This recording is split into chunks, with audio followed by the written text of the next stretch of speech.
Kita ni kan sering dikagetkan orang. Kita mesti beramal dengan Quran dan Sunnah. Macam kita tak pernah beramal Quran dan Sunnah je kata orang tu. Kita sejak dahulu belum lahir kita sudah melayu beramal dengan Quran dan Sunnah. Orang tu kerana tak biasa dengan Quran dan Sunnah, makanya dia menyebut terma itu.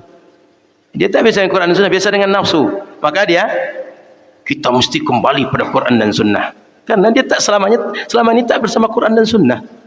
Betul Pak Ilbah? Nah, itu jagonya itu. Ngerti betul dengan nalar-nalar itu.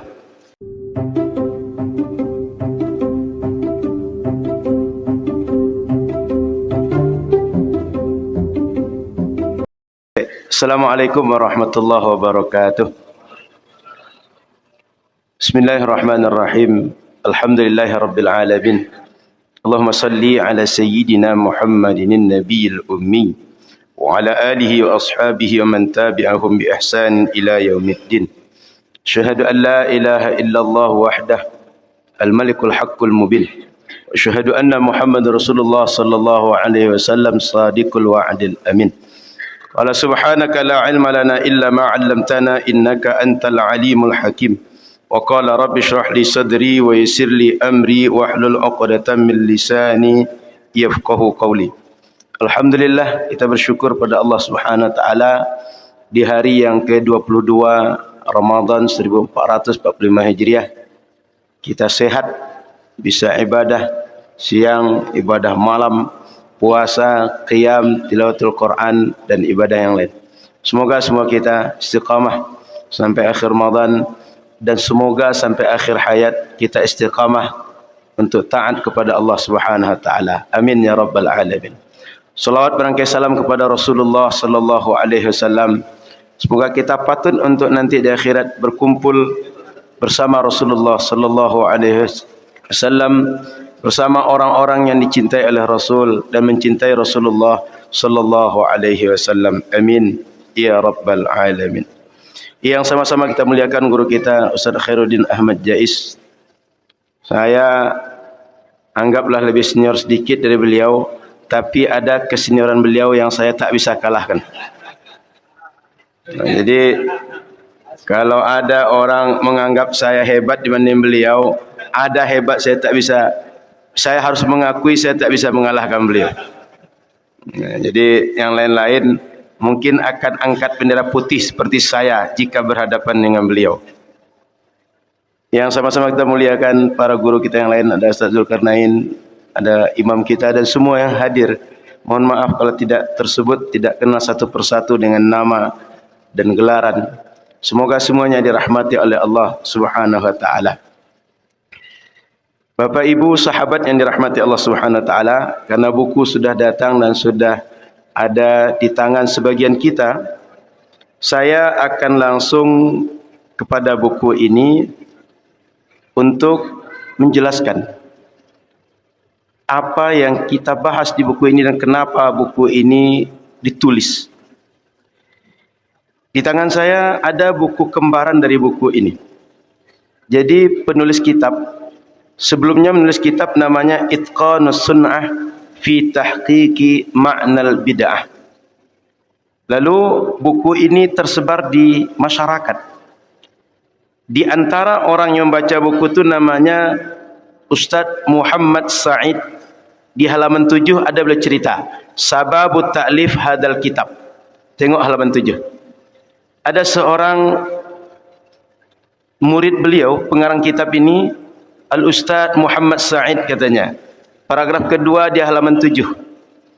Itu menemukan pembahasan yang ada di buku yang kita bedah dibahas ringkas di buku Itqanus Sunnah fi tahqiqi ma'nal bid'ah.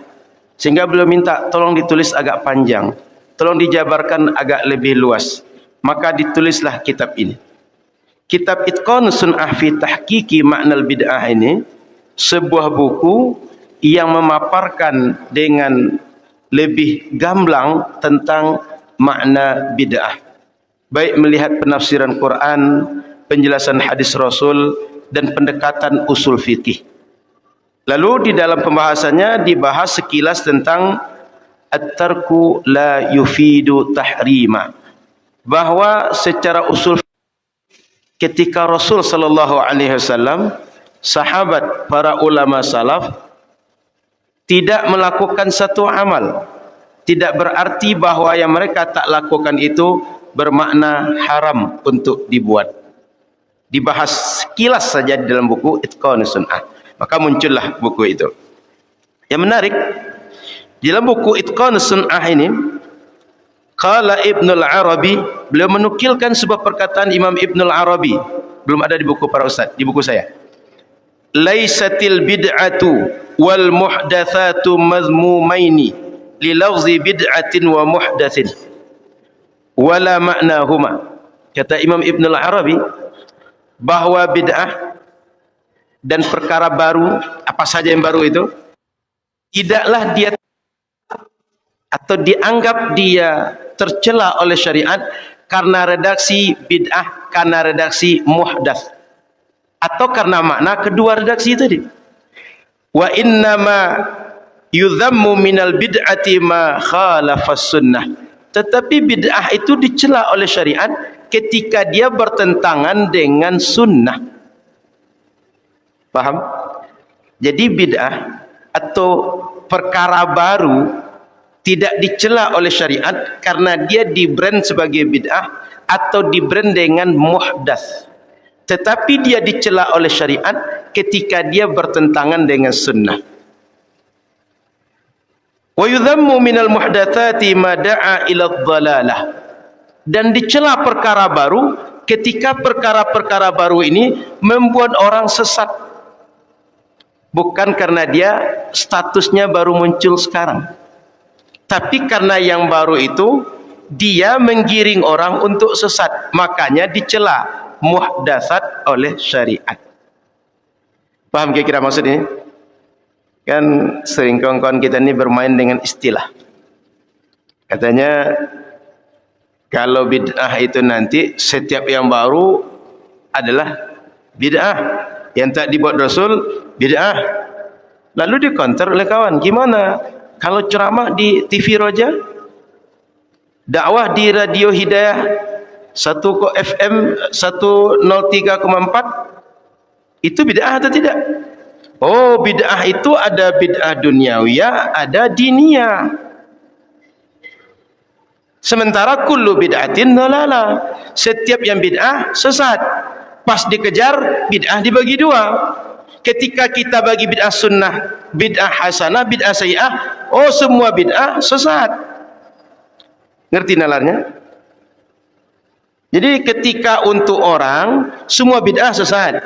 Ketika dikejar ke mereka dengan teori mereka, bid'ah itu ada bid'ah duniawiyah, ada diniyah. Ngerti? Jadi yang benar bid'ah itu dibagi atau tidak? Kalau dibagi, bagi saja. Kalau tak dibagi, bilang tak dibagi. Jangan dibagi.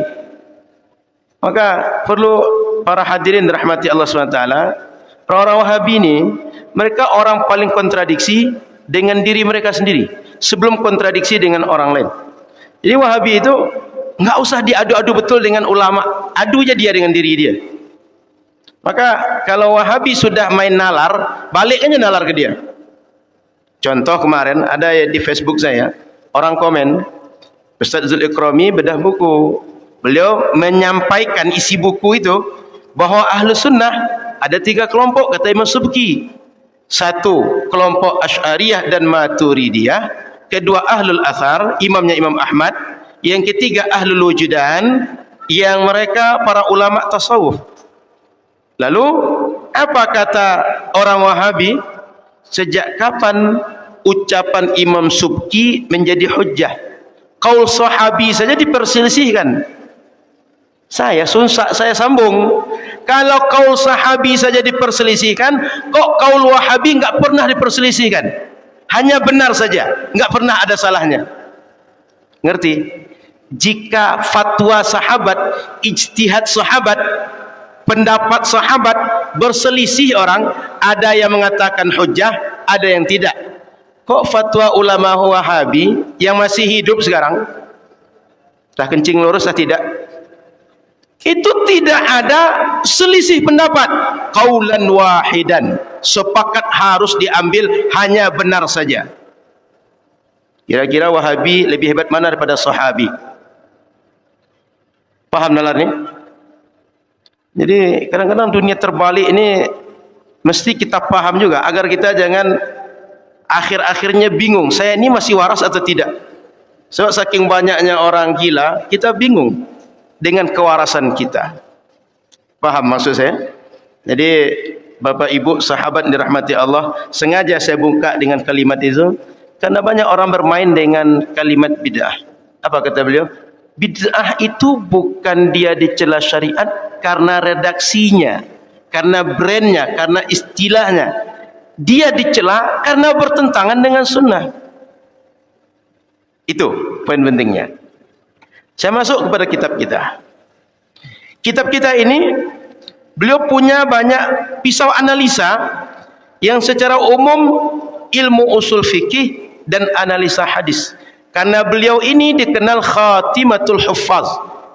Para ulama segala al-hafiz dalam hadis, beliau dikenal paling terakhir ulama dikenal dengan al-hafiz. Al-hafiz itu ulama hadis yang hafal 100.000 hadis minimal. Beliau adalah orang terakhir. Setelah beliau tak ada lagi. Maka beliau ini rujukan para ulama yang hidup hari ini tentang ilmu hadis terutama. Sehingga kalau datang ke Mesir, sebutlah Syekh Ali Jumaah. Siapa saja ulama Mesir yang besar hari ini dikenal, rata-rata berintisab mengaku murid daripada beliau, Syekh Abdullah bin Siddiq Al-Ghumari. Alhamdulillah September yang lalu, satu di antara generasi beliau, kemenakan beliau, datang ke Nurul Azhar, Syekh Abdul Mun'im bin Siddiq Al-Ghumari. Semoga tahun ini datang lagi insyaAllah. Jadi kalau ditanya sanad kita tersambung ke mereka, tidak tersambung. Kami 10 hari lebih kurang membaca Sahih Bukhari dari awal dan akhir dengan beliau, dan beliau mengijazahkan sanad Sahih Bukhari.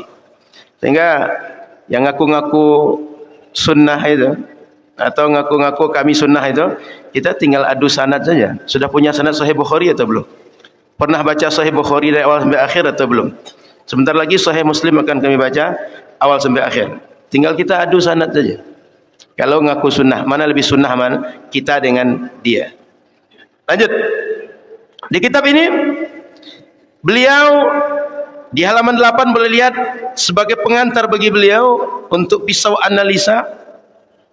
Jadi tema besar kita, apakah perkara yang tak dibuat oleh Rasul jika kita buat hari ini dia bid'ah? Bagaimana beliau membahas? Poin pertama, kata beliau, dari dahulu sejak masa Rasulullah sampai masa para ulama mujtahid, yang menjadi pijakan ulama, dasar ulama dalam menyimpulkan hukum Islam itu adalah Al-Quran, Sunnah, Ijma', Qiyas. Sudah itu beliau tambahkan, ada tambahan setelah itu yang mukhtalaf fiha, yang ulama sebagian menjadikan dasar, menjadikan patokan, sebagian tidak. Di antaranya al-hadithul mursal, qaulus sahabi, syar'u man qablana, al-istishab, al-istihsan, amalu ahlil Madinah, dan lain-lain. Saya lihat beberapa istilah ini mungkin bagi kita semua agak baru atau ada yang biasa. Saya mulai dari kalimat istishab. Istishab itu artinya jika ada hukum awal, lalu setelah itu muncul hukum baru, kita berpatokan dengan hukum awal, tak mengambil hukum baru. Contoh kasus, tadi para jamaah dari rumah berwudu.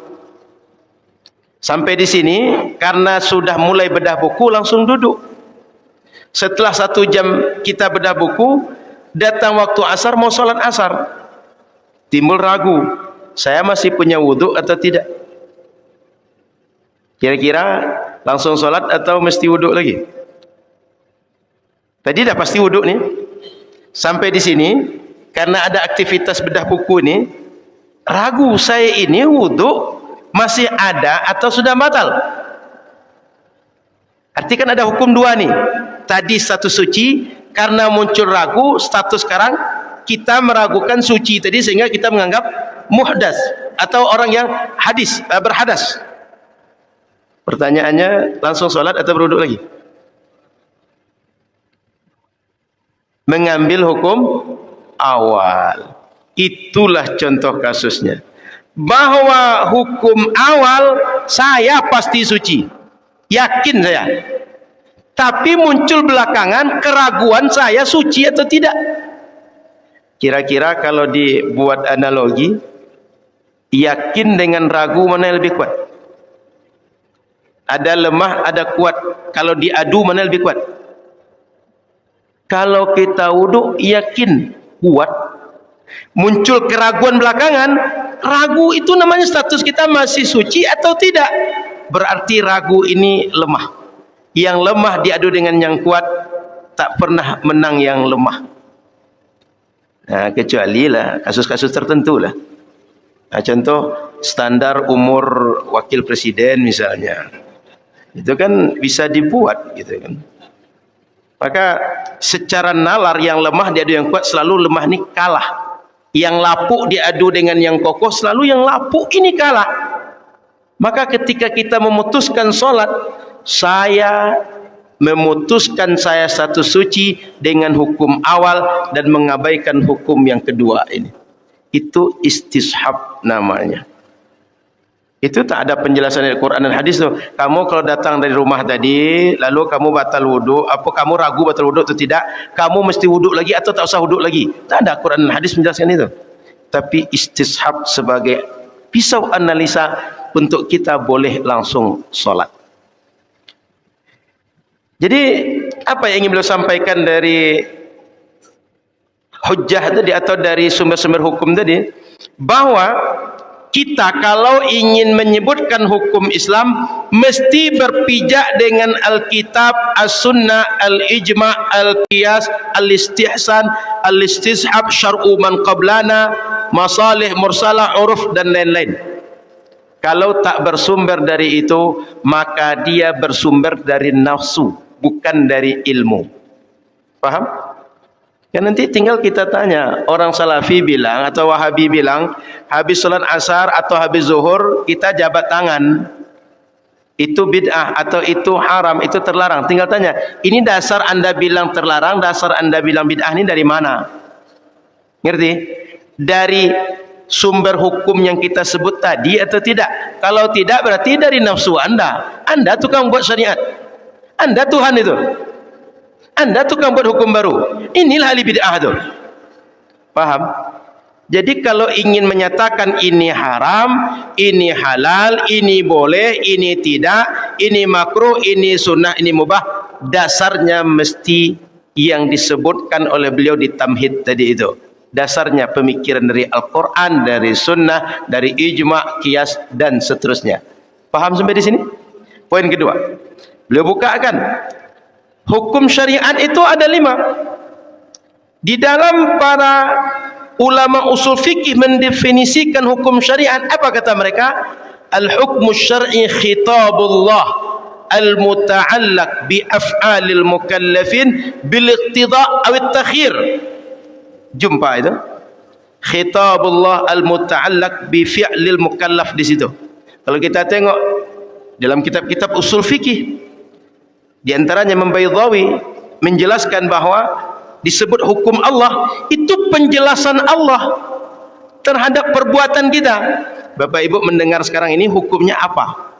Haram, sunnah, mubah, makruh. Ini ada hukumnya ini. Saya bicara ini ada hukumnya. Bapak Ibu yang tidur ini, Bapak Ibu yang sedang bicara itu ada hukum semua perbuatan kita. Tiba-tiba kita duduk di tengah masjid, nengok-nengok sekitar masjid. Hukum menengok ini ada. Setiap perbuatan kita itu ada hukumnya. Nah, syariat sudah menjelaskan bahwa perbuatan-perbuatan yang kalian buat ini hukumnya. Hukum itu ada 5. Ada dia wajib, ada dia sunnah, ada mubah, ada makruh, ada haram. Dari mana datang yang 5 ini? Kita tengok definisi hukum tadi.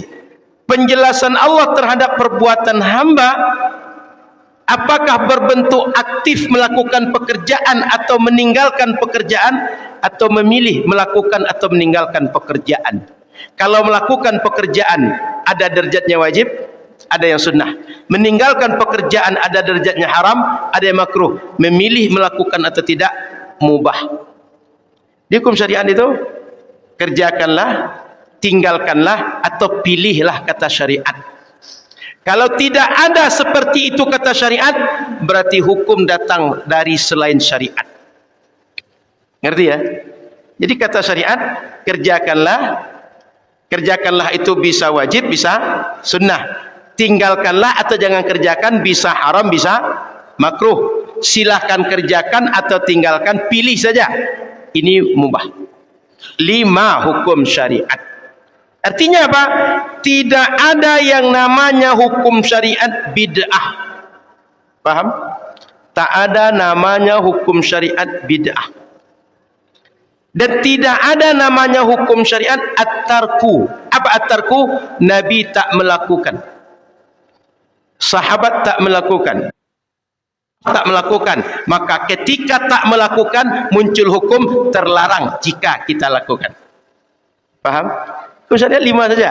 Lakukanlah, jangan lakukan, atau pilihlah melakukan atau tak melakukan. Tak ada. Kalau tak ada contoh, kalau tak ada penjelasan, maka dia terlarang dibuat. Tidak ada.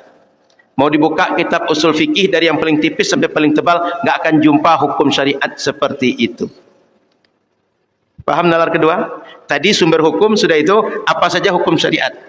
Yang ketiga lagi, at-tarku di halaman 9. Apa yang dimaksud kata beliau at-tarku di sini?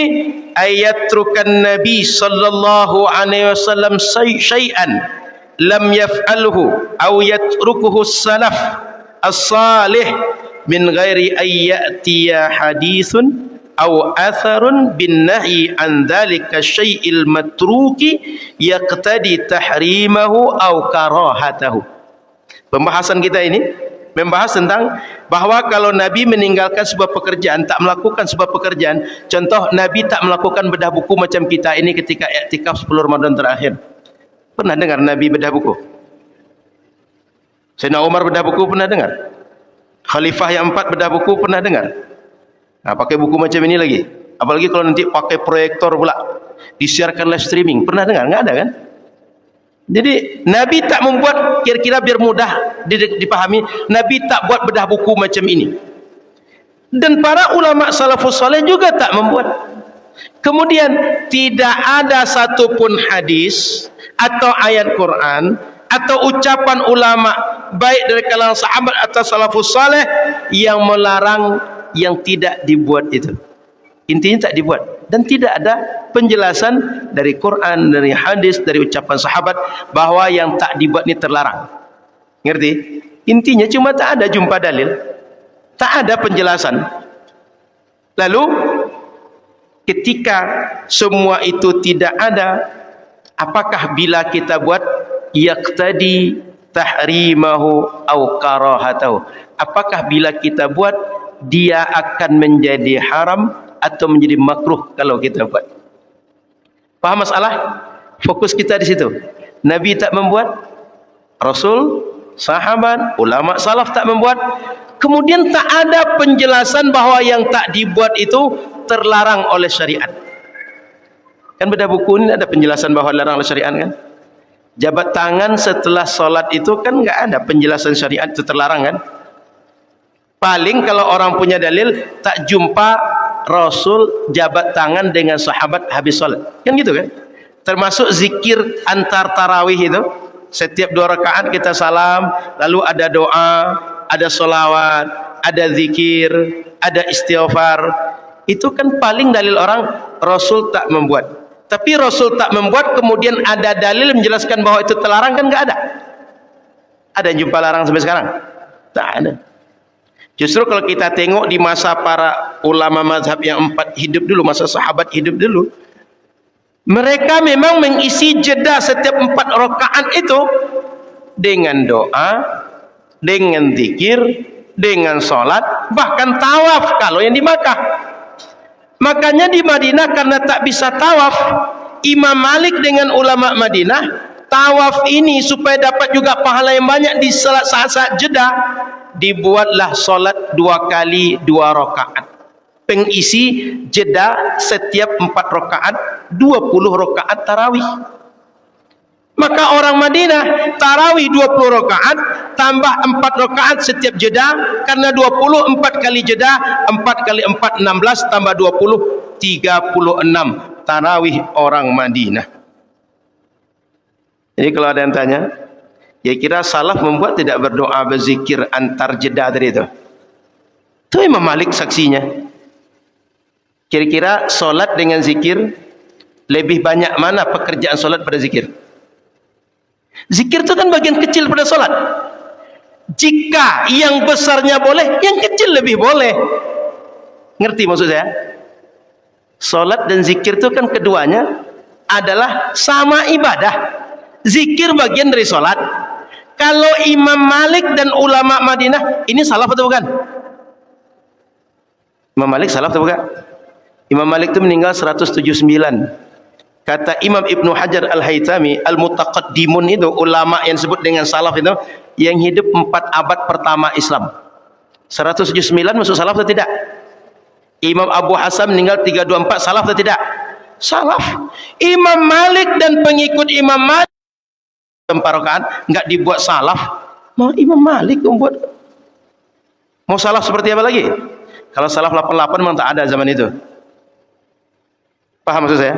Yang dibuat fadlan minallahi wa rahmah, al-khalifatul awal, al-khalifatul thani, itu kan zikir-zikir di ujungnya, doa di ujungnya itu.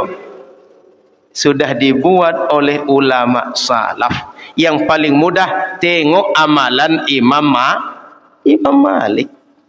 Kita ini kan kadang-kadang karena tidak disuapkan, ini ya tinggal santap itu, jadi bingung yang mana mau disantap itu.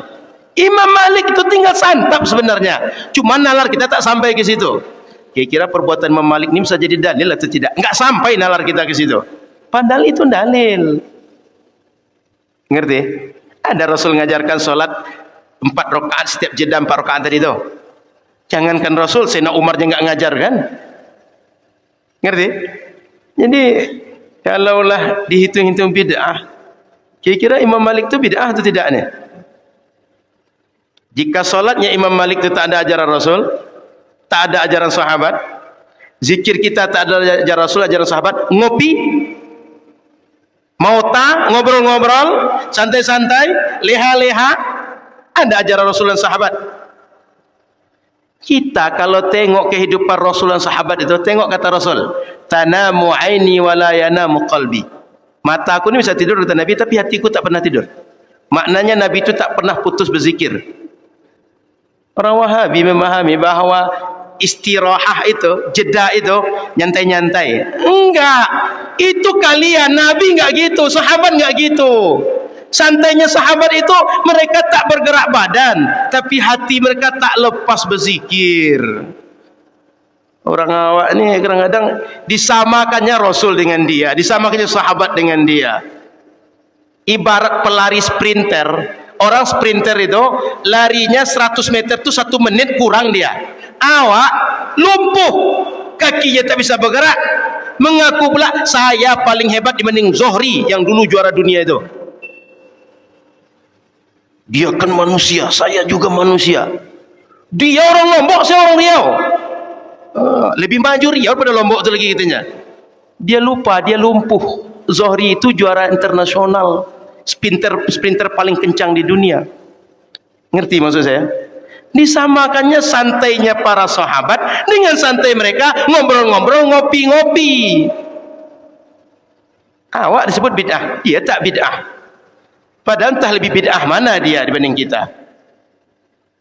Ngerti nalarnya? Makanya saya bilang, dengan Wahabi itu tak usah serius-serius betul, sambil ngopi aja bisa menjawab mereka. Balik kan ucapan mereka tu. Tadi kan contoh qaul sahabi, qaul Wahabi tinggal gitu kan aja. Kan di internet kan gitu. Hati-hati akhi, ucapan antum akan dipertanggungjawabkan di hadapan Allah. Tinggal balikkan ucapan kamu. Macam kita aja bertanggungjawab di hadapan Allah dia. Paham maksud saya? Ini kalau ada orang Wahabi ini mencoba menintimidasi, jangan langsung kena nyali. Tegakkan badan tu, tengok dia, jawab ke dia, ente gitu, balik kan ke dia. Awak pula digertak-gertak dia. Orang tak berilmu menggertak orang berilmu. Ini orang ngaji ni, orang tak ngaji menggertak orang ngaji. Dari mana nyali kita ni? Ngerti maksud saya?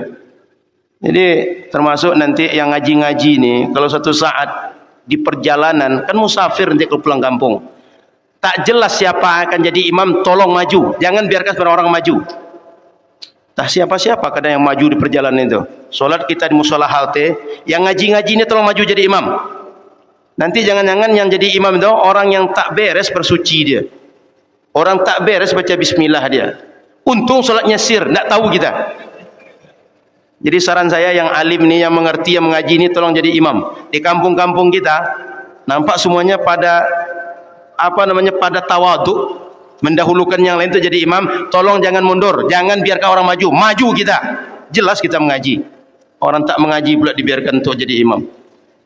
Kira-kira kita ni ngikut orang berilmu atau orang berilmu tak ngikut orang tak berilmu? Paham pertanyaan saya ni?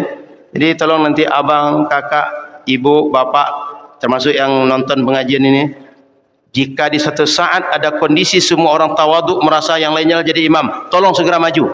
Jangan biarkan orang bodoh yang mengisi posisi yang mestinya orang berilmu yang mengisi.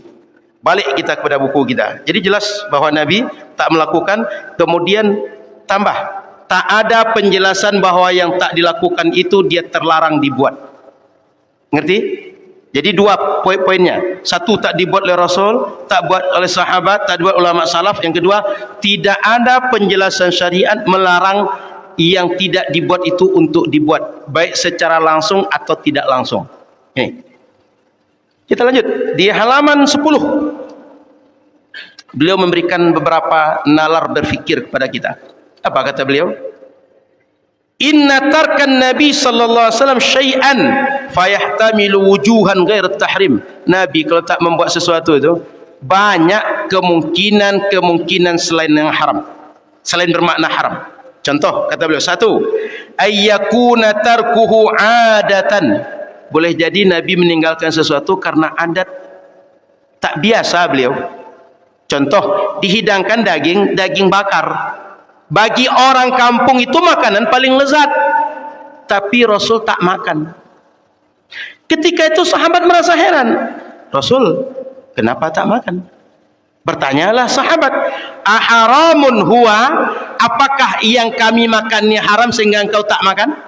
Apa kata Rasul? Faqala la, tidak. Walakinnahu lam yakun bi ardi qaumin fa ajiduhu uafuhu. Ini tidak biasa di kampung saya, sehingga saya tak merasa sedap untuk menyantapnya. Saya yakin abang kakak semua. Kebetulan kemarin ada syekh dari Mesir, Salahuddin bin Muhammad Salahuddin Al-Yashami itu disebut duriannya sudah mulai marah beliau, tak suka beliau. Apalagi dihadapkan durian ke beliau.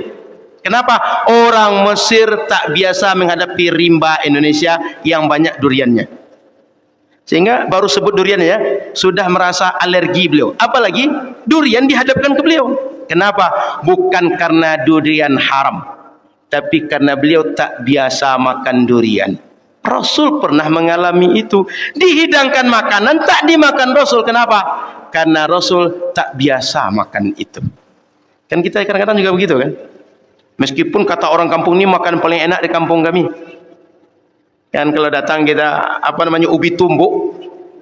Kalau datang kita ke orang-orang Tapanuli, ubi tumbuk itu mahal sekali itu. Jarang dapat itu. Kalau kami di kampung makan anyang misalnya, anyang pucuk kalikih misalnya. Anyang dibayangkan sekarang. Buka pula nanti. Atau berbagai menu-menu yang menjadi khas di kampung itu, bagi orang kampung, ini paling mahal, tak kami dapat kecuali saat Idul Fitri saja.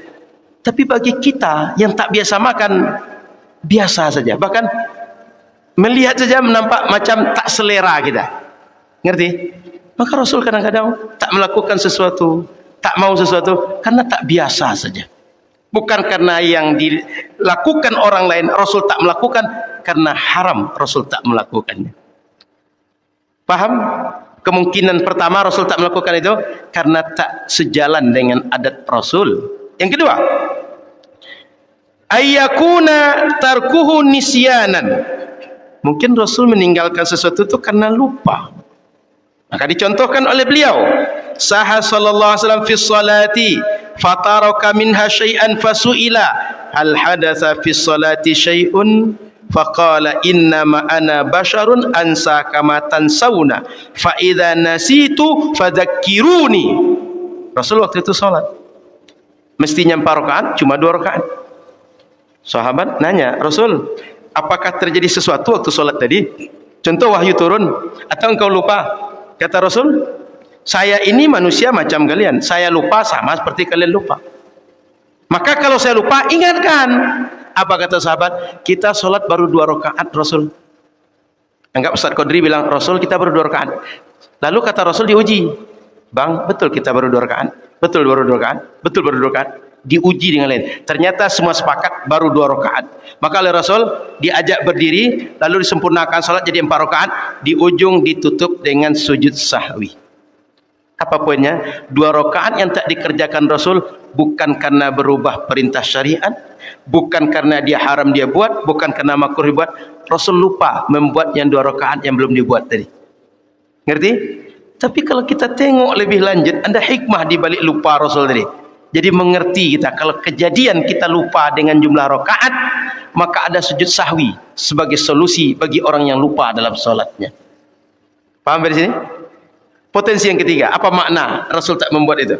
Ayyakuna tarkuhu makhafata ayyufrada ala ummati.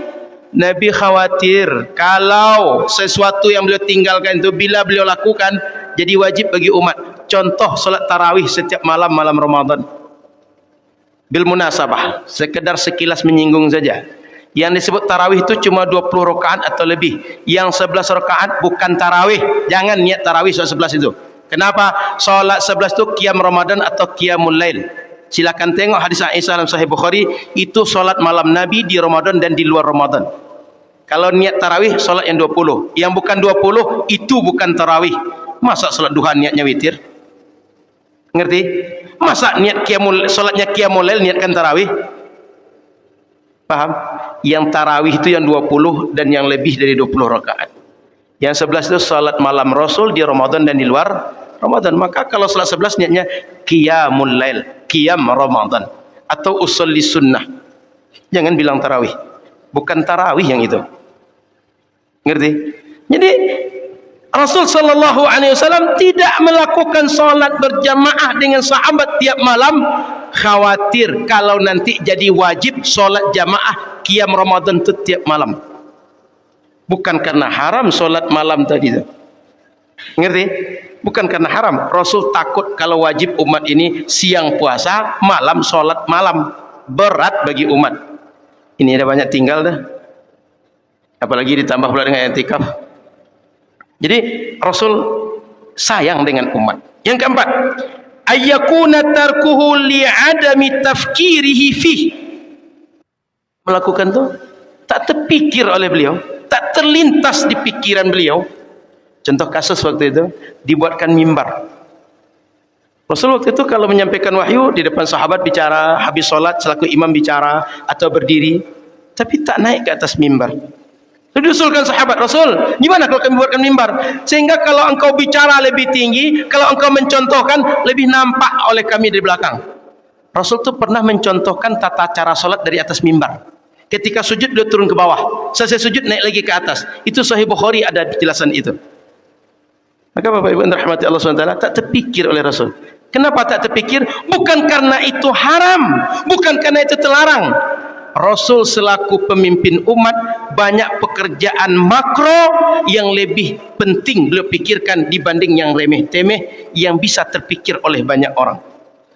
Rasul perlu memikirkan bagaimana mempersaudarakan Ansor Muhajirin, bagaimana hubungan dengan orang Yahudi di Madinah, bagaimana dakwah ini lebih tersiar luas, bagaimana nanti kalau kita terjadi perang, logistiknya dari mana, kalau ada yang bersengketa, suami istri bersengketa, terjadi apakah ilah, terjadi khulu, terjadi zihar dan segala macam, mengadu kepada Rasul. Banyak hal-hal yang besar yang dipikirkan Rasul, maka yang sederhana tak terfikirkan.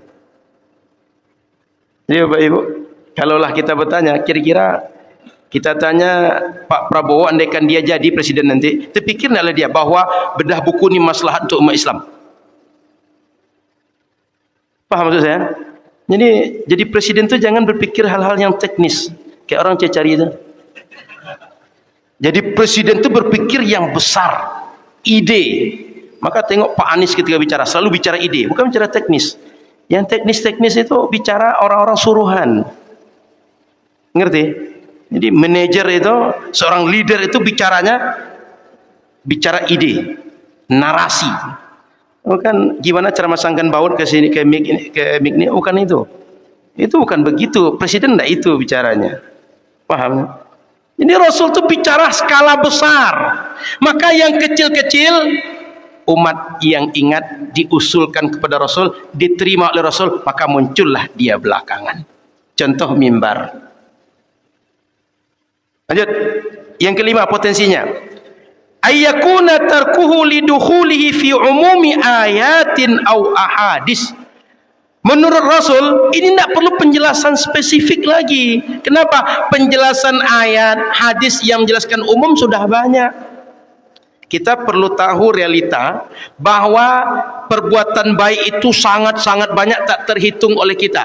Mungkin yang tak terhitung oleh kita lebih banyak dibanding yang terhitung oleh kita. Contoh, pernah tidak terpikir oleh kita bahwa di masa pandemi sedekah terbaik itu adalah memberikan masker? Pernah nggak dulu terpikir oleh kita? Dengan adanya pandemi, oh ternyata APD, ternyata masker, mengetahui psikologis orang sedang isolasi mandiri, oh ternyata itu adalah sedekah paling hebat di saat itu. Ngerti? Tidak pernah terpikir kita kalau tak terjadi pandemi itu. Maka abang kakak sahabat rahmati Allah SWT, syariat itu Al-Quran dan hadis dalilnya ada yang umum, ada yang khusus. Dan jangan menuntut semua dalil harus khusus. Kenapa? Kalau semua dalil harus khusus, setiap perbuatan manusia sampai kiamat mesti dijelaskan. Sepakat? Maka hukum bedah buku ini mesti dijelaskan oleh Quran dan hadis. Kira-kira mungkin Quran hadis menjelaskan hukum bedah buku ini? 14 abad lalu Nabi dah meninggal dah. Bedah bukunya baru sekarang. Menyiarkan live streaming ini baru sekarang adanya. 14 abad dulu tak ada. Jadi kalau orang menuntut mana dalil khususnya, mana dalil Quran dan hadisnya, redaksinya mana? Itu orang itu hidup dengan nalar yang tak sejalan dengan nalar Quran dan hadis. Paham? Quran hadis ini sudah dipersiapkan oleh Allah untuk umat yang akan hidup sampai kiamat, bukan umat yang hidup di masa Rasulullah saja, tapi umat yang akan hidup sampai kiamat, yang alat kehidupan mereka, perilaku mereka akan berubah setiap masa. Bang Rizal, di zaman Rasul ada profesi penyiar radio bang? Penyiar TV bang? Nggak ada. Sekarang ada. Ada konten kreator di zaman Umar bin Khattab. Jadi kalau setiap masalah mesti dijelaskan dalil khusus, konten kreator mesti ayat Quran dan hadis yang menjelaskan. Berapalah ayat Quran akan kita hafal, berapalah hadis Nabi akan kita kumpulkan. Sampai kiamat tak akan berhenti pekerjaan itu. Paham nalar ini? Maka ayat Quran dalilnya umum dan dalilnya khusus. Oleh Nabi, perbuatan-perbuatan baik ini banyak ayat yang sudah menjelaskan. Yang paling hafal oleh kita, faman ya'mal mithqala dzarratin, sekecil apapun kita berbuat baik, Allah akan tengok, akan dipandang, akan dicatat, dibalas oleh Allah. Orang kalau nalarnya berjalan, berarti ayat ini menyuruh saya agar buat baik sebanyak-banyaknya. Karena kenapa? Jangankan besar, jangankan banyak, kecil pun dibalas oleh Allah, dicatat oleh Allah, berguna dunia dan akhirat saya. Sehingga orang baik, orang yang nalarnya hidup, orang yang ingin hidup singkat dunia yang bermanfaat, selamat di akhirat, dia akan manfaatkan sekecil apapun kemungkinan untuk berbuat baik. Belum lagi, man jaa bil hasanati falahu asyru amsalha. Siapa saja yang berbuat baik, Allah berikan pahala 10 kali lipat dari kebaikan yang dia buat. Itu motivasi. Sehingga kalau paham motivasi itu, orang akan hidupnya buat baik terus. Wal asri innal insana lafi khus illa alladhina amanu wa amilus salihat. Orang yang tak merugi itu orang berbuat amal soleh. Maka orang yang mengerti hidup ini akan saya isi dengan amal soleh semua. Tak perlu spesifik yang mana amal soleh yang kamu buat, yang tidak. Faham? Jadi Nabi itu karena sudah banyak dalil Quran dan hadis bersifat umum, tidak perlu satu persatu dijelaskan. Bedah buku boleh, i'tikaf di Masjid Raya An-Nur boleh, ada acaranya pakai tadabbur, pakai muhasabah, kemudian nanti mana tahu pakai hadroh pula. Pokoknya berbagai bentuk kegiatan kita buat hari ini, berbuka bersama di bawah payung An-Nur yang tak ada masjid lain itu, meskipun rusak satu itu tuh tidak pernah ada penjelasan Nabi ini boleh dan tidak. Alhamdulillah, sebagai rasa syukur pada Allah, setiap hari di An-Nur ini minimal 100 paket orang berbuka bersama di sini. Rata-rata 200 sampai 300 setiap hari. Kalau akhir pekan bisa 500 sampai 600 yang berbuka. Sehingga solat di saf ini 3,5 rata-rata. Kalau maghrib itu saya tengok. Ustaz Zul, mohon maaf Ustaz, satu saf ini berapa kira-kira sih Ustaz? 200. Kalau 3,5 saf berarti minimal orang tu 500 lah anggap. Belum perempuan. Jangan-jangan kalau maghrib di An-Nur ni rata-rata tiap hari orangnya bisa 1.000 orang. Sepi An-Nurnya. 220-an Ustaz. Itu baru 3,5 saf laki-laki. Belum perempuan. Jangan-jangan 1.000 setiap hari orang solat maghrib di sini. Sepi An-Nur itu. Kalau 1.000 orang solat sepi atau tidak itu? Karena ada orang bilang An-Nur ni sepi, kata dia.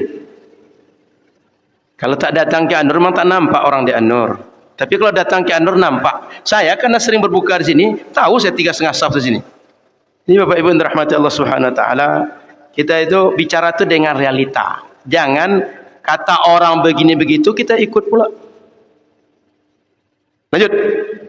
Jadi ada yang keenam kemungkinan. Ayyakuna tarku khasyata taghyiri qulubi sahabah atau ba'dihim. Rasul tak melakukan satu khawatir berubah pemikiran sebagian sahabat atau kecenderungan sebagian sahabat, terutama yang baru masuk Islam. Ka'bah itu kan kalau kita tengok bentuk Nabi Ibrahim dan Ismail membangun, itu Hijri Ismail itu masuk daripada bagian Ka'bah. Begitulah bentuk Ka'bah dulu. Kalau Nabi ingin mengembalikan ke bentuk asli, mestinya dilengkapkan dengan Hijri Ismail itu naik ke atas. Sayyidah Aisyah nanya, ini kok tidak dibuat Rasul seperti dulu masa Ibrahim dan Ismail? Apa kata Rasul? Takut yang baru masuk Islam itu, dia nanti mengira bahwa Muhammad ini kok aneh-anehnya dia buat. Ka'bah ini kan sudah biasa kita nengok macam ini. Kok dia rubah-rubah pula bentuk Ka'bah? Akhirnya yang baru masuk Islam, dia murtad balik. Tak terima dia bahwa yang sudah biasa dibuat tiba-tiba dirubah, dan dia baru merasakan nikmatnya Islam. Berubah, dia keluar dari Islam balik. Jadi Nabi ini mengerti dengan umatnya zahir dan batin. Tidak hanya melihat fisik, tapi zahir dan batin. Rasul mengerti psikologis umatnya. Maka Rasul tak merubah dengan keadaan Ka'bah itu. Paham banyak kemungkinan? Jadi tak satu saja. Kalau hanya satu, kemana kemungkinan-kemungkinan lain? Ini baru contoh. Masih banyak kemungkinan yang lain. Oke, saya lanjut. At-tarku la yadullu 'ala tahrim. Di halaman 11 kata beliau, para ulama usul fikih menyimpulkan bahwa kalau perbuatan tak dibuat oleh Rasul, mau kitab usul fikih imam siapa saja, dia tidak bermakna haram dibuat. Saya bacakan sedikit. Kata beliau begini. Wa tarku wahdahu, paragraf kedua bagian tengah, wa tarku wahdahu illam yushibhu nassun ala anna al-matruka mahzurun la yakunu hujjatan fi dhalika bal ghayatuhu ay yufida anna tarka dhalikal fi'li masyru'un. Kata beliau bahwa kalau tidak dibuat Nabi, tak dibuat sahabat, tak dibuat ulama salaf, jika tak diiringi oleh nas yang menjelaskan yang ditinggalkan itu terlarang, maka dia tidak menjadi hujjah, argumen bahwa yang ditinggalkan itu haram dibuat. Tetapi paling-paling kalau kita bisa ambil kesimpulan, ambil hujah argumen dari masalah seperti ini, bahwa yang ditinggalkan Rasul tu boleh juga tak kita buat. Buktinya Rasul tak buat. Ngerti? Bukan terlarang dibuat. Bahwa Rasul kalau tak buat berarti kita boleh juga tidak buat. Itu cuma paling jauh dalil yang bisa diambil kalau sebuah perbuatan tak dibuat Rasul dan tidak ada penjelasan nas untuk mendukung penjelasan yang ditinggalkan oleh Rasul itu. Jadi macam bedah buku ini tak dibuat oleh Rasul dan tak ada nas yang menjelaskan. Paling dalil yang bisa kita ambil bahwa bedah buku tak dibuat juga sesuai dengan syariat. Bukan bedah buku ketika dibuat dia terlarang, tapi bahwa bedah buku kalau tak dibuat boleh. Kenapa? Rasul tak buat bedah buku kok. Sama-sama tak dibuat, berarti kalau tak dibuat Rasul boleh ditinggalkan, saya tak buat juga boleh untuk ditinggalkan bedah buku ini. Paham? Sama dengan berjabat tangan setelah solat, Rasul tak buat berarti boleh tak jabat tangan. Saya hari ini boleh juga tak jabat tangan. Tapi kalau diartikan bahwa kalau jabat tangan terlarang, pertanyaannya dari mana datang terlarangnya ini? Siapa yang melarang? Mana nas yang melarangnya? Ngerti? Itu kira-kira bahwa kalau Nabi tak buat, sahabat tak buat, ulama salaf tak buat, paling jauh dalil yang bisa kita ambil, argumentasi yang bisa kita pegang bahwa yang tak dibuat tu boleh juga tak kita buat. Ada contoh kasus di sini. Dalam kitab Muhalla, saya lancat paragraf berikutnya. Dzakara Ibnu Hazm ihtijaj al-Malikiyah wal Hanafiyah ala karahiyati salati rak'atain qabla al-maghrib. Kata Ibnu Hazm, mazhab Zahiri, makruh salat 2 rakaat sebelum maghrib. Di sini masih salat qabliyah maghrib. Makruh kata Imam Ibnu Hazm. Apa kata dia?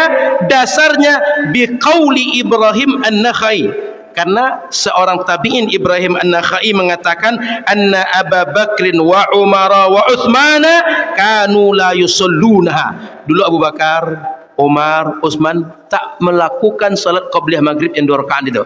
Karena mereka tak melakukan, kita tak boleh sekarang salat qabliyah 2 rakaat kata Imam Ibnu Hazm. Ngerti masalah? Lalu apa kata beliau? Warudda alaihim biqaulih, maka dijawablah kepada Ibnu Hazm, law sahha lama kanat fihi hujjah. Andai pun sahih bahwa Abu Bakar tak salat, Umar tak salat, Utsman tak salat 2 rakaat sebelum maghrib, andai itu sahih, itu tidak menjadi hujjah. Kenapa? Li'annahu laisa fihi annahum radhiyallahu anhum nahau anhuma. Karena yang 3 tadi, sahabat Abu Bakar, sahabat Umar, sahabat Utsman tidak melarang solat 2 rakaat sebelum maghrib. Apa yang bisa kita simpulkan? Mereka cuma tak mengerjakan. Tak mengerjakan, mereka punya banyak kemungkinan seperti Rasul tak mengerjakan, punya banyak kemungkinan. Tapi apakah mereka melarang? Tak ada. Tiba-tiba kita melarang, berarti datang dari dalam hasrat diri kita. Nafsu itu. Karena sebab nafsu beragama ini bahaya Bapak Ibu. Kenapa? Tak terdeteksi. Dan agama kalau sudah masuk nafsu, itu akan menimbulkan banyak masalah yang serius. Dan bencana paling besar dalam hidup manusia ini, bencana dalam agama. Maka hati-hati beragama. Sehingga mohon maaf, orang kalau bicara agama ini macam doktor semua. Kita lebih baik seperti Imam Malik, ditanya 48 pertanyaan, 36 dia jawab la adri. Bahkan ada riwayat 40 ditanya, 1 pun tak dijawab oleh Imam Malik, saya tak tahu kata beliau. Kenapa? Bukan karena tak tahu, tapi kenapa? Bahwa beliau hati-hati menjawab saya tahu, sehingga nanti orang dapat jawaban disebut dialah kepada orang banyak, khawatirnya tak sesuai dengan syariat, tanggung jawabnya di hadapan Allah besar.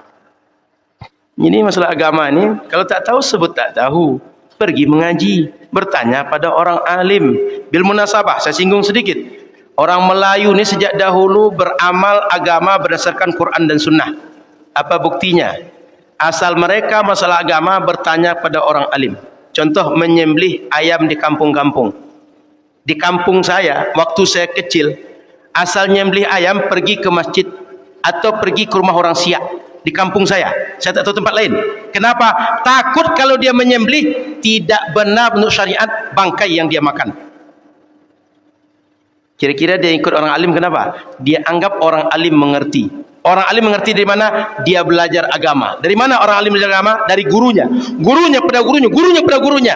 Sampailah kepada para mujtahid yang menyimpulkan dari Al-Quran dan Sunnah. Jika seperti itu orang Melayu beragama berdasarkan Quran dan Sunnah atau tidak? Paham pertanyaan saya? Berdasarkan Quran dan Sunnah atau tidak? Berdasarkan Quran dan Sunnah, cuma tak langsung, tapi mengikut para mujtahid, para ulama yang mewariskan ilmu turun dari Rasulullah sampai kepada mereka dengan jalur sanad yang terjaga, lisan dan tulisan para ulama. Begitu Bapak Ibu. Kita ini kan sering dikagetkan orang. Kita mesti beramal dengan Quran dan Sunnah. Macam kita tak pernah beramal Quran dan Sunnah aja kata orang tu. Kita sejak dahulu belum lahir kita sudah Melayu beramal dengan Quran dan Sunnah. Orang tu karena tak biasa dengan Quran dan Sunnah, makanya dia menyebut terma itu. Dia tak biasa dengan Quran dan Sunnah, biasa dengan nafsu. Maka dia, kita mesti kembali pada Quran dan Sunnah. Karena dia tak selama ini tak bersama Quran dan Sunnah. Betul Pak Ilbah? Nah, itu jagonya itu. Ngerti betul dengan nalar-nalar itu. Bapak Ibu yang dirahmati Allah Subhanahu wa taala. Jadi itu contoh tadi bahwa kalau Rasul, kalau sahabat, ulama salaf tak melakukan, tidak berarti haram dibuat. Contoh kasus perbuatan Sayyidina Abu Bakar, Umar dan Utsman, mereka cuma tak membuat tapi tak melarang. Beda tak membuat dengan tak melarang, dengan melarang. Paham ya? Ini kan bahasa Indonesia nih. Tak membuat dengan melarang dua hal yang berbeda. Jangan dijadikan tak membuat menjadi bermakna terlarang. Itu tidak amanah namanya. Kita tengok. Lalu yang larangan itu bagaimana? Tengok di halaman 12. Dalam syariat yang disebut dengan larangan, bila redaksi ayat Quran dan hadis ada larangan, situ ada nahyu di situ. Contoh, la taqrabuz zina, la tashrabul khamra, la ta'kulu amwalakum. Ada kalimat larangan di situ. Jangan kalian dekati zina, jangan kalian makan harta sama kalian dengan cara batil, jangan minum khamar. Ada larangannya. Itu terlarang, jangan dibuat. Atau redaksi kedua, lafzul tahrim disebutkan oleh Al-Quran dengan redaksi haram. Hurimat alaikumul maitah, diharamkan bangkai untuk kalian. Berarti terlarang kita buat. Kenapa? Jelas redaksinya haram kalau kalian buat. Atau yang ketiga, dhammul fi'li awit tawa'udi alaihi bil iqab, dijanjikan dengan siksa atau dicela oleh syariat. Kalau kita buat, marah syariat dengan kita, dihukum oleh syariat, diazab oleh syariat, baru dia terlarang.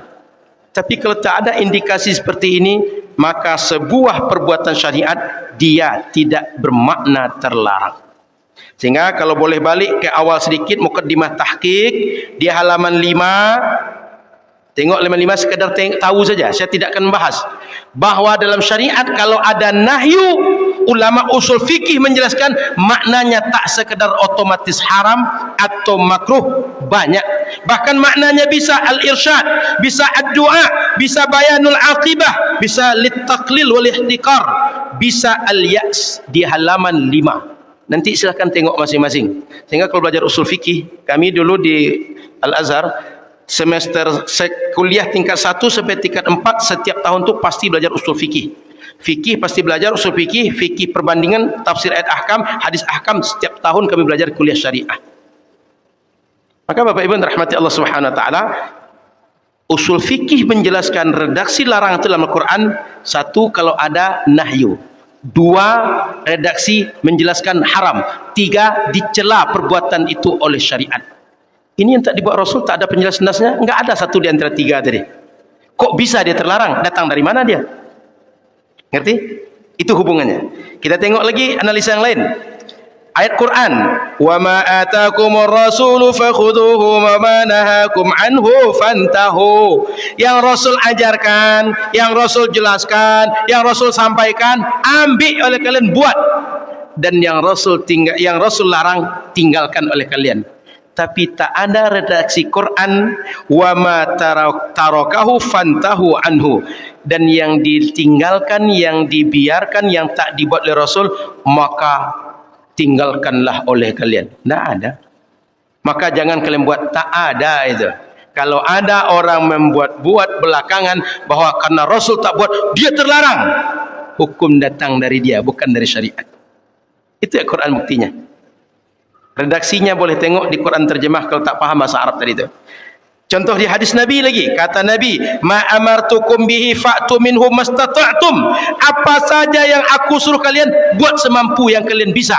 Wa ma nahaitukum anhu fajtanibuhu. Yang aku larang jauhilah oleh kalian.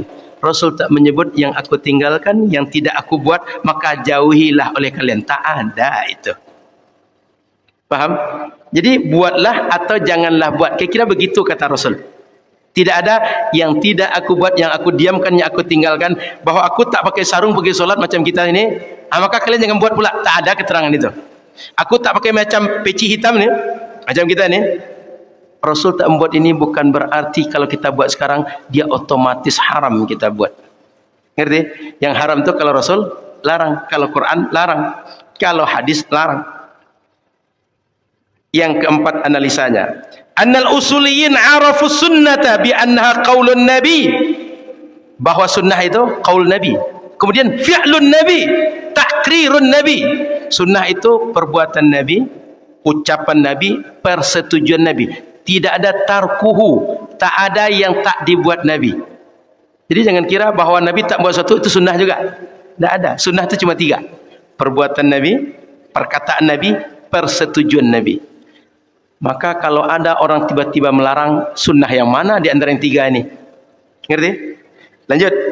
Yang kelima, annal hukma khitabullah, bahwa kata para ulama usul, hukum syariat itu adalah penjelasan Allah. Annalladzi yadullu alai Qur'an au sunnah au ijma' au qiyas, berarti yang disuruh oleh Quran, disuruh oleh sunnah, disuruh oleh ijma', disuruh oleh qiyas. Wa tarku laisa wahidan minha fala yakunu dalilan. Kalau tidak ada penjelasan Quran, tarku kan tak ada penjelasan Quran. Yang tak dibuat Rasul itu kan tak ada penjelasan Quran, tak ada penjelasan hadis, tak ada penjelasan ijma', tak ada penjelasan daripada qiyas, maka dia tidak merupakan dalil. Saya ulang, bahwa hukum itu perintah Quran menjelaskan tentang kerjakanlah atau jangan kerjakan atau pilihlah. Sekarang tak ada penjelasan Quran dan hadis, ijma' tak ada, qiyas tak ada. Berarti bahwa Nabi tak melakukan, ini bukan dalil. Kok tiba-tiba ini dalil paling hebat sekarang? Nabi yang mana menyampaikan? Quran yang mana menjelaskan? Hadis yang mana yang menjelaskan? Ngerti? Quran dan hadis sudah selesai, Nabi sudah meninggal, tak ada Nabi baru. Kalau ada Nabi baru, Nabi palsu itu. Agama palsu itu. Paham? Lanjut. Terakhir, analisa beliau. Anna tarka yahtamilu anwa'an ghairat tahrim. Kan bahwa kalau Rasul tak melakukan sesuatu itu kan potensi maknanya banyak tadi. Rasul mungkin tak terfikir, Rasul mungkin tak biasa, atau sudah menurut Rasul terwakili ayat umum, hadis umum. Maka dalam kaidah usul fikih, annama dakhalahu al-ihtimal saqata bihi al-istidlal. Jika sebuah argumen dia punya kemungkinan banyak maksud, tidak bisa dijadikan argumen untuk satu hukum tertentu. Bahasa kitanya, kalimat ini debatable atau multitafsir. Kalau dia multitafsir, jangan jadikan untuk menyimpulkan sebuah hukum tertentu. Ngerti? Itu kalimat pernyataan atau argumen kita macam itu rentan diserang orang. Kenapa? Dia multitafsir. Yang namanya multitafsir, saya bisa menafsirkan, Ustaz Khairuddin bisa menafsirkan, para jamaah bisa menafsirkan. Jika itu dijadikan alat kita, rapuh, diserang habis-habisan sama orang nanti, terkapar nanti. Ngerti? Usul fikih menyebutkan begitu, bahwa kalau ada sebuah argumentasi dia memiliki banyak multitafsir, itu tak bisa dijadikan argumentasi. Kenapa? Karena dia tidak final untuk satu maksud tertentu, sehingga enggak bisa disimpulkan menjadi haram. Kenapa? Maksud yang lainnya masih banyak, bahkan untuk haram tak ada indikasi, untuk makruh tak ada indikasi. Kok bisa tiba-tiba dia haram, dia makruh? Paham? Itu kira-kira pisau analisa dari usul fikih. Saya lanjutkan sedikit, Ustaz Khairuddin, saya berhenti 3245 Ustaz. Sudah itu kita diskusi nanti. Para ahibba yang dirahmati Allah Subhanahu wa taala, Ini sering orang berargumen bahwa kalau Rasul kerjakan, kita kerjakan. Kalau Rasul tinggalkan, kita tinggalkan. Pernah dengar itu? Ini kan Rasul tinggalkan, berarti kita tinggalkan juga. Kenapa kalian kerjakan? Kan gitu nalarnya. Kita tengok bagaimana analisa di sini. Kata Imam Ibn Sam'ani, idza taraka Rasul syai'an wajaba alaina mutaba'atuhu. Kalau Rasul meninggalkan sesuatu, wajib kita ikut Rasul juga. Berarti tinggalkan juga. Paham nalar ini? Wastadalla bi anna as-sahaba hina ra'awan nabi sallallahu alaihi wasallam amsaka yadahu anid dabbi tawaqqafu wa sa'aluhu anhu. Lalu mereka berdalil, kan Nabi waktu disediakan daging bakar dari itu kan Rasul tak makan. Berarti kalau Rasul tak makan, kita jangan makan juga. Kira begitu. Apa jawaban kepada beliau ini? Lakin jawabuhu bi annahu laisa biharam. Sahabat langsung konfirmasi, Rasul kok tidak dimakan? Kenapa engkau tak makan? Rasul menjelaskan, ini tak haram, cuma aku tak biasa saja. Ngerti? Jadi kaedah yang disampaikan di awal bahwa Rasul kalau meninggalkan wajib kita tinggalkan juga, itu tidak kaedah yang paten dan semua masalah mesti begitu. Buktinya dikonfirmasi oleh sahabat langsung bahwa Rasul meninggalkan bukan karena haram, tapi ada sebab yang lain. Paham nih? Ini kalau kita buka lah referensi ulama, terbuka pikiran kita, bisa menjawab orang-orang bongak itu. Sudah itu. Ada ucapan Ibnu Taimiyah halaman 14. Ibnu Taimiyah ditanya, ada orang ziarah kubur, lalu dia minta tolong atau dia di kuburan itu bertawasul, beristighatsah agar dia sembuh atau hewannya sembuh, sehingga dia minta kepada Allah di kuburan orang yang dikunjungi. Bagaimana kata Ibnu Taimiyah ketika tanya masalah itu? Kata beliau panjang jawabannya, yang inti jawaban beliau, walam yaf'al hadza ahadun minas sahaba wat tabi'in. Ini tak dibuat oleh seorang pun sahabat dan tabi'in, wala amara bihi ahadun minal a'immah. Seorang pun imam tak menyuruh macam ini. Yakni annahum lam yas'alud du'a anin nabi ba'da wafatihi, bahwa sahabat, tabi'in, para imam tak ada seorang pun meminta doa kepada Nabi setelah Nabi mati. Artinya kalau Nabi hidup, mereka datang kepada Nabi, minta kepada Nabi saat Nabi hidup. Setelah Nabi meninggal, tak ada yang melakukan itu. Sekarang ada lakukan itu. Sehingga kalau ditanyakan masalah ini, bagaimana kata Imam Ibnu Taimiyah? Kama kanu yas'alunahu fi hala hayati. Dulu sahabat, tabi'in, ulama salaf tak buat, berarti tak boleh juga dibuat. Kata Imam Ibnu, bagaimana jawab? Penulis Imam Abdullah bin Siddiq Al-Ghumari menjawab, wa qultu fi raddi alaih, kata beliau, wa anta khabirun bi anna hadha la yasihu dalilan lima yadda'ihi wa dhalika liwujuhin. Kata beliau, jawaban Ibnu Taimiyah ini enggak ilmiah, enggak bisa jadi jawaban. Kenapa? Satu, anna adama fi'li sahabah lidzalika yahtamilu an yakuna amran ittifaqiyan, ay ittafaqa annahum lam yatlubu du'a minhu ba'da wafatih, wa yahtamilu an yakuna dzalika 'indahum ghaira jaiz aw yakuna jaizan wa ghairuhu afdal minhu fatarakahu ila al-afdal. Bahwa sahabat tidak melakukan minta doa kepada Nabi setelah Nabi meninggal itu ada banyak kemungkinan. Satu, mereka sepakat itu tak boleh. Dua, mereka tak sepakat, atau mereka menganggap bahwa ini sepakat tapi ada yang lebih afdal dibuat, sehingga mereka tak melakukan karena ada yang lebih afdal untuk dibuat. Tapi tak bermakna mereka tak melakukan karena itu haram atau itu berselisih dengan syariat. Ngerti? Tadi kan banyak kemungkinan tadi. Oke. Lalu jawaban yang kedua, bahwa dalam usul fikih disebutkan annama dakhalahu al-ihtimal saqata bihil istidlal. Sebuah argumen kalau multi tafsir, multi interpretasi, enggak kuat jadi argumen, enggak bisa jadi argumen. Ini kan masih banyak kemungkinan. Kan tak ada penjelasan bahwa itu terlarang. Selama tak ada penjelasan syariat itu terlarang, berarti dia masih banyak kemungkinan bila kita buat. Tak bisa jadi argumen. Maka Bapak Ibu yang dirahmati Allah, kalau kita tengok yang dilakukan oleh sahabat yang lain selain kasus tadi itu, ada justru yang berkebalikan. Tengok, ada kasus di halaman 20 bahwa anna Bilal bin al-Haris al-Muzani as-sahabi dhahaba 'amal ramada ila al-qabrin nabi. Dulu di masa panceklik, masa Sayyidina Umar bin Khattab, orang mengadu Datang dia ke kuburan Nabi, ya Rasulullah, istasqi li ummatik fa innahum qad halaku.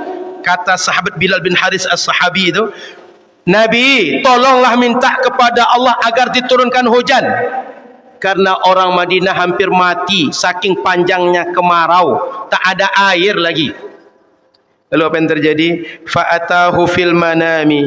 Tidur orang tadi, Nabi datang dalam tidurnya, bermimpi dia berjumpa dengan Nabi, sahabat Bilal tadi itu. Wa qala lahu, apa kata Nabi kepada Bilal tadi? Idhhab ila Umar wa akhbirhu annahum masquna.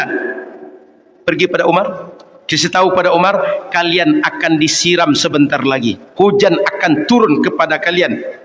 Wa qul lahu alaikal kaisal kaisa. Katakan pada Umar, siapkan penampung air karena air akan banyak turun. Kalau kita baca hadis lebih lengkap, sampai tumbuhlah rumput-rumput di Madinah, gemuklah hewan-hewan karena hujan itu turun tak sebentar, tak sedikit, tapi banyak dan berkepanjangan lama. Kalau tak diminta berhenti, tak berhenti hujan saat itu. Artinya ada sahabat Nabi sepeninggal Nabi datang ke kubur Nabi, minta, ya Rasulullah, tolong doakan kepada Allah agar diturunkan hujan, orang Madinah sudah hampir mati ini Nabi. Ibnu Taimiyah berdalil, tidak dibuat sahabat katanya, ini ada sahabat buat. Paham? Berarti dibantah oleh perbuatan sahabat. Dakwanya, klaimnya tidak ada sahabat buat, tapi hadis sahih sahabat buat. Maka saya ingatkan pada saya dan kita semua, kalau tidak tahu dalil, mending bilang saya tidak tahu. Kalau tak paham, bilang saya tak paham. Kalau tak setuju, bilang tak setuju. Saya tak setuju dengan anda bilang, tapi jangan bilang itu tak sunnah, itu tak sesuai dengan Quran dan sunnah. Paham? Jadi bilang aja saya tak tahu, saya tak paham, saya tak sepakat dengan anda. Bilang aja gitu, fair. Jadi Wahabi anda di Pekanbaru ni, kita perlu tahu aja, kata orang Pekanbaru ini surganya orang Wahabi, surganya sunnah. Jadi orang Pekanbaru siap-siaplah untuk disesatkan, siap-siaplah semuanya. Siap anak cucu kita akan dimangsa oleh ajaran-ajaran sesat. Hari ini kalau saya pengajian di banyak tempat, sudah banyak orang tua yang mengadu, Ustaz, macam mana cara menghadapi anak kami? Baru kelas 2 SD baru, kami dibilangnya bid'ah. Kami dipaksanya pakai cadar, kami dipaksanya potong celana kami. Tahu dari mana anak TK, anak SD itu macam itu? Jangan gitu, itu bid'ah tu mah. Ada di Facebook saya kemarin diskusi tentang baca bismillah atau bismillahirrahmanirrahim. Sudah banyak orang mengetawakan dia, tak juga sadar dia tak paham gitu. Sekali-sekali kalau mau berperang tu bawa peluru lah. Kalau perlu pakai rudal lah. Ini senjata ya tak ada, ngajak perang pula orang pakai rudal. Jadi Bapak Ibu rahmati Allah Subhanahu wa taala, kita buku lain kecuali di buku ini. Saya belum kasih supaya pintar kita tak sama. Silakan Ustaz Khairuddin, saya kembalikan. Jazakumullahu khairan katsira. Terima kasih banyak kepada guru kita Ustaz Al-Nof yang telah panjang lebar menjelaskan kepada kita bahwa slogan-slogan yang selama ini didengung-dengungkan atau dilontarkan ke masyarakat, bahwa kita tidak boleh mengerjakan sesuatu yang tidak dikerjakan oleh Nabi, kita dapati jawabannya di siang hari ini.